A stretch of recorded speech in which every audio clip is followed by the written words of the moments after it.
Hello students, welcome to EPG Pathshala. I am Dr. Jiten Vasist from Department of Biotechnology and Bioinformatics, JP University of Information Technology, Himachal Pradesh. Today I am going to talk about a module that's nature and magnitude of cell surface charges. This module is placed in paper Membrane Biophysics. The present module deals with the introduction of surface charges generation on the biological membrane. The module also describes the biological significance of electrophysiological property of biological membranes, which are important for neuron functions and their excitability. This module is basically divided into following section. Number 1, we will start from the introduction of the cell surface charges. Then we will see the conductance and capacitance properties of biological membrane. Then we will talk about total electrochemical potential. Then we'll proceed for Zeta potential and how to measure it. Biological membranes are the fundamental need of all cellular structures as the outer limit boundary of internal cell organelles as well as of living cells. They consist mainly of phospholipid bilayer that provides flowing character to the membranes. Phospholipid bilayer contains embedded proteins and surface carbohydrates that assist cell communication and transport across the membrane. As suggested and visualized through fluid mosaic model of biological membranes by Singer and Nicholson, cell membrane structures are composed of different proteins, phospholipids, and other minute but important biomolecules. These biomolecules impart a charge on the cell membrane, which makes a dynamic nature of biological membrane. One of the dynamic features of the cell membrane is the control mechanism for exchange of electrically charged ions across two regions, that is, towards cytosol and towards extracellular matrix.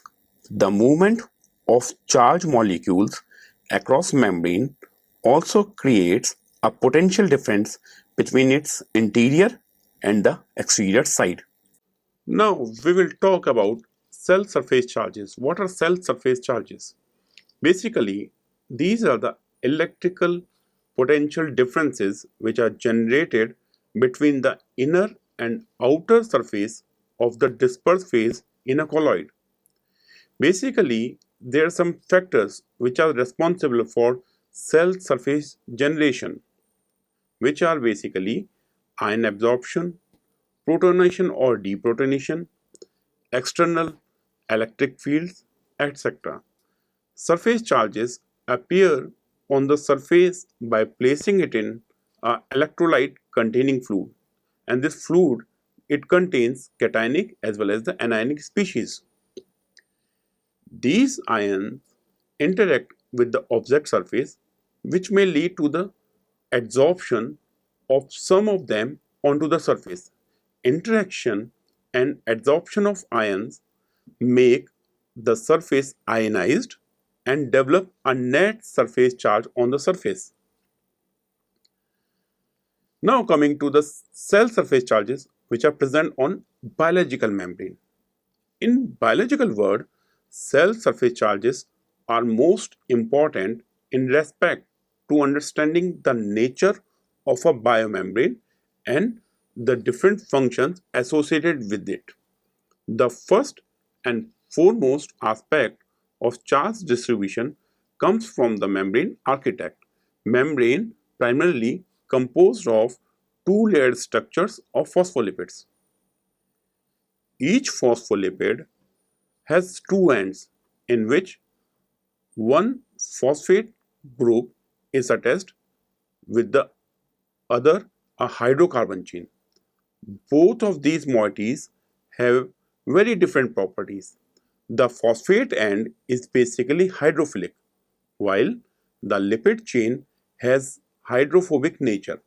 Therefore, the arrangement of a membrane phospholipid in water occur in such a way that they achieve a lower energy. Each molecule attempts to get into the lowest energy state possible, and due to their collective effort, a double membrane or double layered sheet with the lipid chains inside the center and the phosphate end towards the water side are formed. Electric charges on membrane surface are important factor in restoration of electromagnetic field. If ion bound weakly on the membrane surface, they are free to move, hence less affected by electromagnetic forces. However, ion bind robustly on membrane surface, electromagnetic field may cause alteration in their structure. It is a vital parameter in understanding the membrane binding mechanism, and therefore liposome drug associated things can be achieved or can be seen with the help of these factors. Surface charges on cell membrane are also associated with passive transport of charged molecules, as it is affected by electrostatic forces, and flux rates are dependent on intramembrane field forces. Phospholipids are used to create the artificial membranes, and different electrical properties are realized through these structures. Pure phospholipid bilayers are observed as insulators, as there are no free ions in these bilayers, and hence no carriers are present to transport charges. Their specific conductance per unit area is approximately 10 raised to power minus 13 ohm minus meter minus square. However, the conductance of a biological membrane is much higher, typically by several orders of magnitude even at rest. The reason behind this is the presence of different kinds of ion channels, pumps, and other pores which span the membrane and allow additional current to flow. The cytosol, which is inside, and the extracellular medium, which is outside of the cell, are having a type of electrolyte mediums. These two regions constitute a good conductive environments because there are free ions that can transport electrical charges.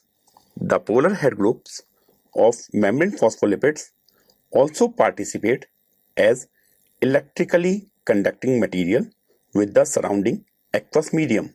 However, the hydrophobic interior part acts as an insulator.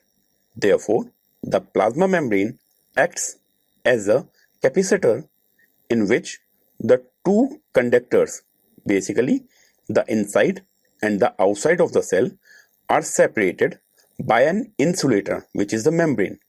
This also results in having different amounts of electrical charges inside and outside of the cell.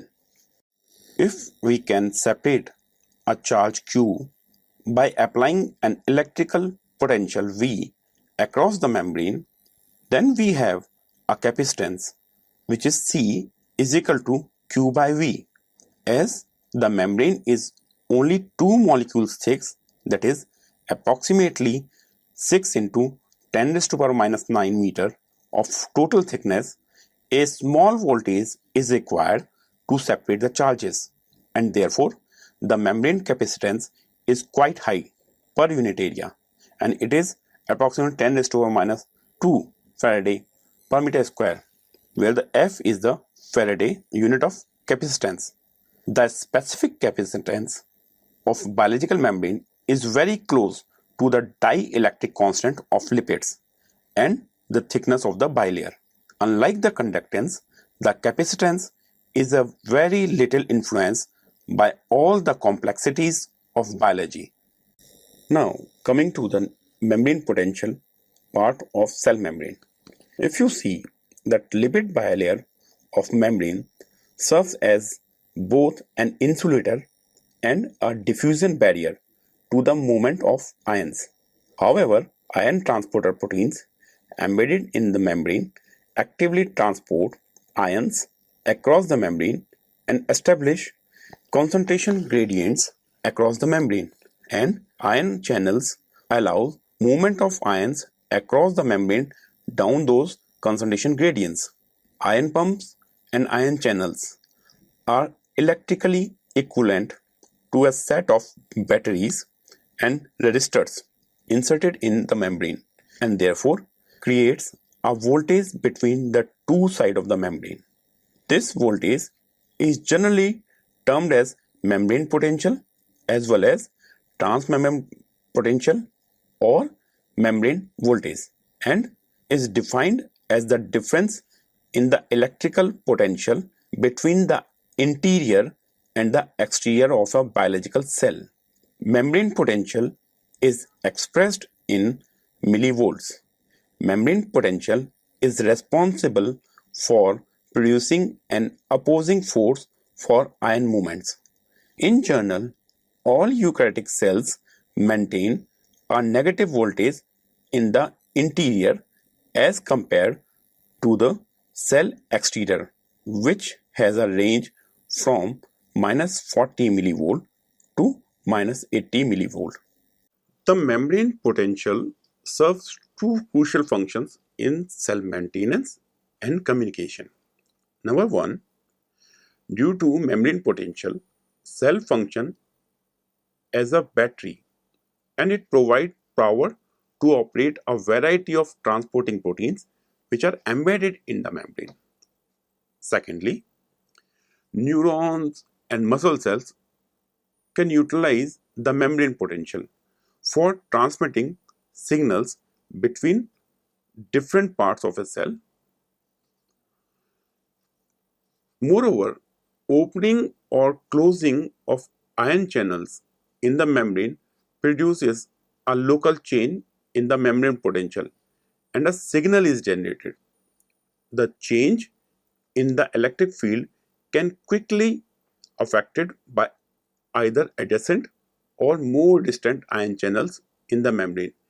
These affected ion channels behave according to the potential change and reproduce the signal. For the measurement of cell membrane potential, the reference point is the outside of the cell. A baseline stable membrane potential, which is known as resting potential, has a magnitude of minus 70 to minus 80 millivolts remain in the interior of the cell, for example, which is placed in the neurons. The opening and closing of ion channels can induce a departure from the resting potential, and if the interior voltage become less negative, for example from minus 70 millivolt to minus 60 millivolt, it is termed as depolarization. And if the interior voltage becomes more negative, that is from say minus 70 millivolt to minus 80 millivolt, it is termed as hyperpolarization. The dynamic nature reveals the changing in the membrane potential in response to the stimulus, and it is called as action potential. An action potential is generated by the activation of several voltage gated ion channel in excitable cells due to the large depolarization. During action potential, the membrane potential changes rapidly for a short span of time, which is maybe 1 to 100 milliseconds, and reverses polarity. In neurons, chemical gated and voltage gated ion channels influence the membrane potential. Voltage gated ion channels and membrane potential are interlinked to each other for their control. therefore a feedback loop that allows oscillation and regenerative events like action potential can be happen. After action potential, the membrane back to its resting potential. Electrochemical gradient or potential across the membrane. When ions of opposite charge are separated by a permeable membrane, there is a transmembrane electrical gradient, which is known as membrane potential. This membrane potential produces a force which opposes ion movements. Therefore, the driving ion movement also reduces the membrane potential. Thus, the direction in which a charged solute tends to move spontaneously across a membrane depends on both the gradients that are chemical gradient, which is the difference in solute concentration, and the electrical gradient across the membrane. Together, these two forces are referred to as the electrochemical gradient or sometimes electrochemical potential. This behavior of solute is in accordance with the second law of thermodynamics, which states that molecules tend to spontaneously assume the distribution of greatest randomness and lowest energy. Electrochemical potential is defined as the partial molar Gibbs energy of the substance at a specified electric potential, where the substance is in a specified phase. Electrochemical potential can be expressed by following formula, in which mu I dash is the electrochemical potential of the species I, which is expressed in joule per mole, where the mu I is the chemical potential of the species in joule per mole. Zi is the valency or the charge of the ion I, a dimensionless integer. F is the Faraday constant, and Xi is the local electrostatic potential in V. If the chemical potential is same in the two regions, the species will occasionally move back and forth between these two regions.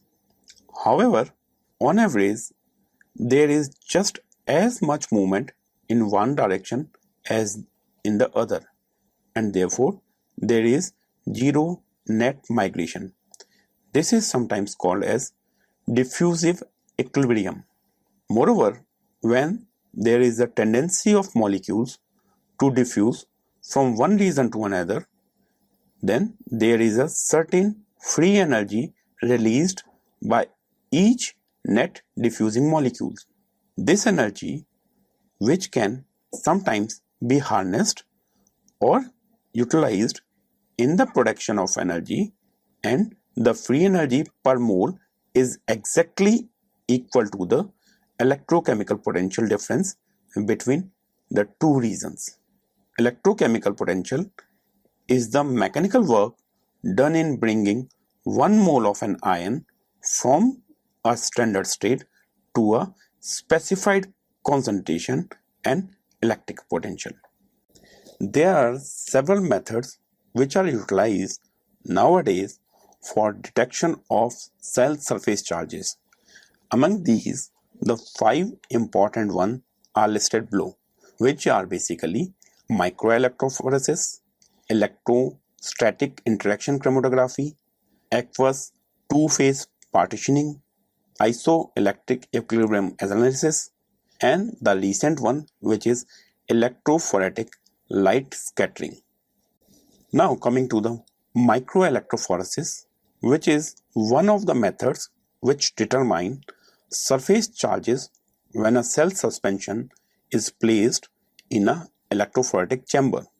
Direct microscopic observation of individual cell mobility is used to determine electrophoretic mobility, which further used to deduce zeta potential values. Estimated values of zeta potential can be utilized to estimate cell surface charge. The major factors which influences the direction and the rate of cell movements includes ionic strength, temperature, pH of the media, net surface charge on the membrane surface, and the strength of electric fields. Although zeta potential of the cells can be determined by micro-electrophoresis is an effective method. However, tracking individual cells over the time is laborious and time consuming, and this is the demerit of this methodology. Now coming to a potential that we call zeta potential. Zeta potential is a measure of the extent of the electrostatic repulsion or attraction between the particles, and it is one of the essential parameters known to affect stability of charged molecules. Zeta potential is a parameter for characterizing electrochemical equilibrium on interfaces. There are a number of mechanisms which results in generation of a potential. The dissociation of ionic group on the particle surface and the differential absorption of solution ions into the surface region are most common mechanisms. The net surface charges on particles affect the ion distribution in the nearby region that results in an increased concentration of counter ion close to the surface. Thus, an electrical double layer is created in the region of a particle-liquid interface. Electrostatic repulsion between particles depend on the value of zeta potential. The higher the zeta potential, the stronger the repulsion, and the more stable the system becomes. Zeta potential is a property of an electrical structure that is usually built up at interface and double layer.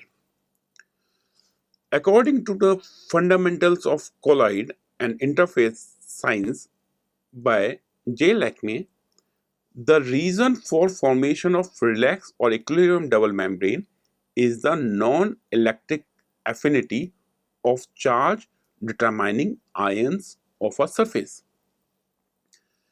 This process leads to the buildup of an electric surface charge. This surface charge creates an electrostatic field that affects the ion in the bulk of the liquid. This electrostatic field, in combination with the thermal motion of ions, create a counter charge and thus screen the electric surface charge. The net electric charge in this screening diffuse layer is equal in magnitude to the net surface charge but has an opposite polarity. As a result, the complete structure is electrically neutral. Distribution of electric potential in the double layer is shown in the figure for positively charged surfaces. You will find there are two parts of this double layer, which includes an inner region which is tightly bound to the surface and the outer region which balances the electrostatic force and random thermal motion. Ionic concentration and potential difference as a function of distance from the charged surfaces of a particle suspended in a medium are shown in this complete figure.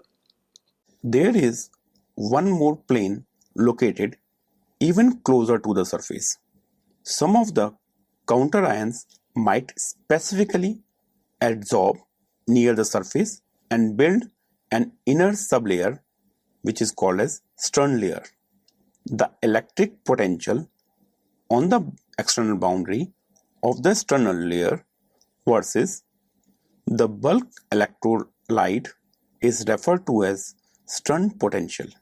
Electric potential difference between the fluid bulk and the surface is called electric surface potential. The outer part of the screening layer is usually called as the diffuse layer.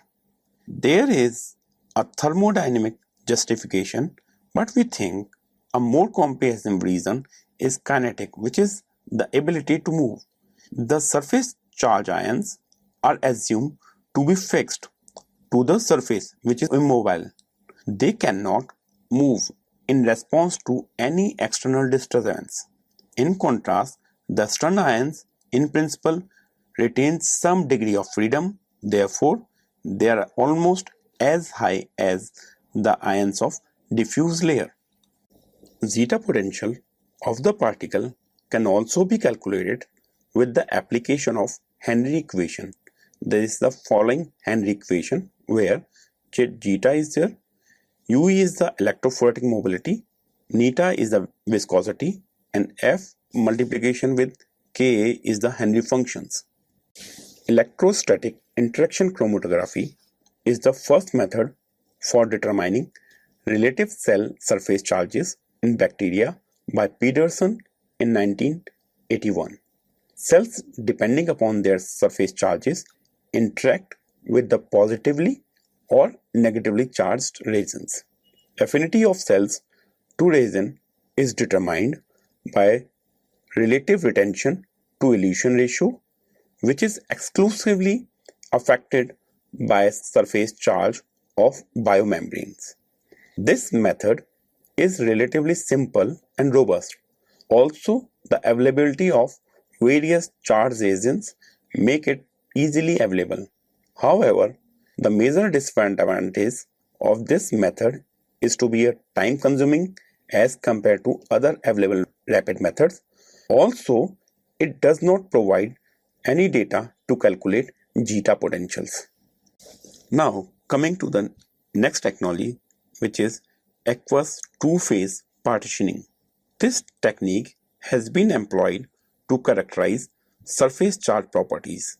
The procedure involves the establishment of biphasic partitioning using polyethylene glycol and dextran. Cells are allowed to partition between these two phases, which are polyethylene glycol and dextran. Surface polarity that is inclined by the cell surface charge is foremost force behind the partitioning of cells, either in a more hydrophobic polyethylene glycol or less hydrophobic dextran. This method is preferred over micro-electrophoresis as it is a less laborious, but simultaneously it will not produce data to calculate zeta potential values. Isoelectric equilibrium analysis. In 1972, Shalbat et al.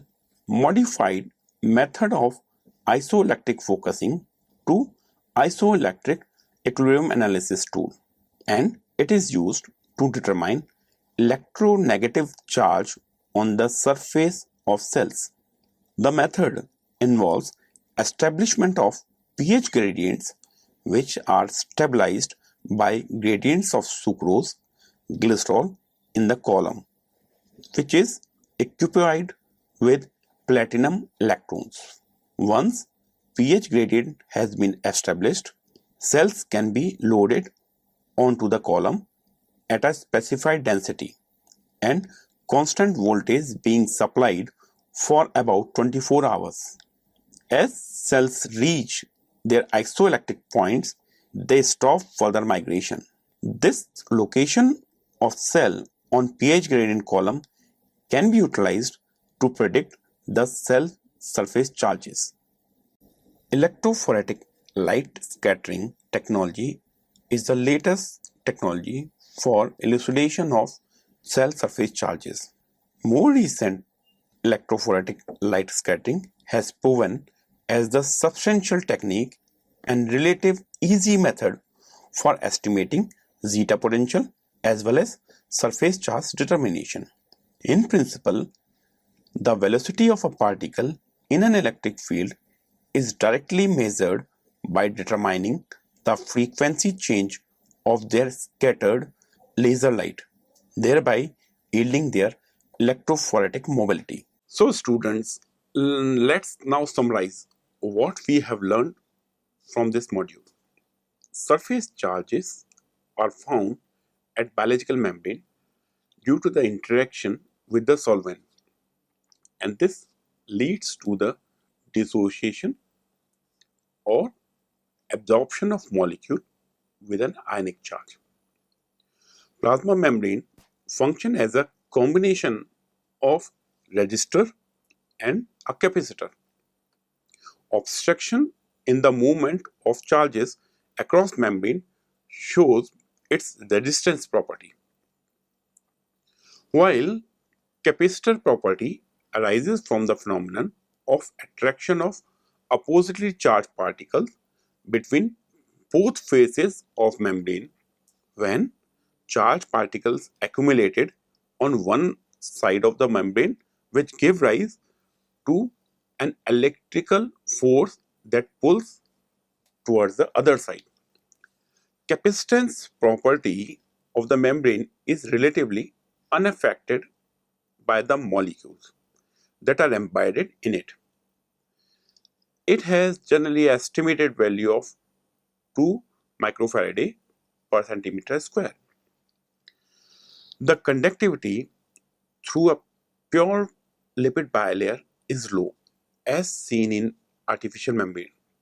However, in biological membrane, it is achieved by the conductance of alternative pathways through embedded molecules.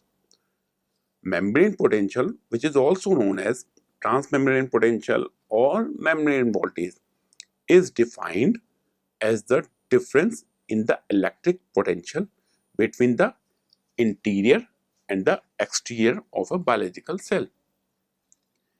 Membrane potential is expressed in millivolts. Membrane potential is responsible for producing an opposing force for ion movement.